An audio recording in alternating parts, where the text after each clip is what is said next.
Hello, in this video I'm gonna show you how we can manage the Edge panel on Samsung Galaxy S24 Ultra. In order to customize it, first we need to open it. So let's swipe from the right to the left in order to open it over here. And you can use this pen icon here in order to manage the apps that you want to have in the Edge panel.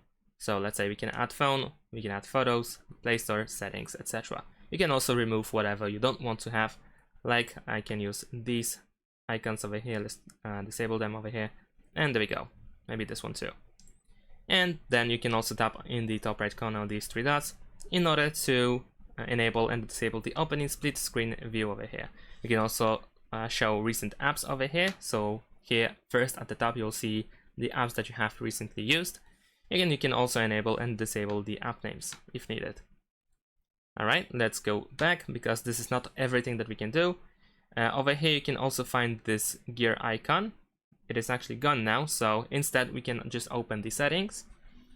And if you go to display and then scroll down, then over here you'll find Edge Panels. And if you go here, then you have panels. If you go to panels, you can select what you want to have in the Edge panel. So you can choose to have multiple things like apps, people, smart select, tasks, weather, tools, reminder, and clipboard. And everything can be managed. So let's allow contacts.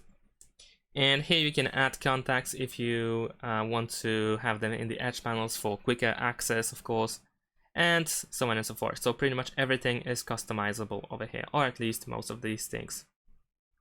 And that's it. Thanks for watching. Leave a like and subscribe to my channel, and see you in my next videos. Bye.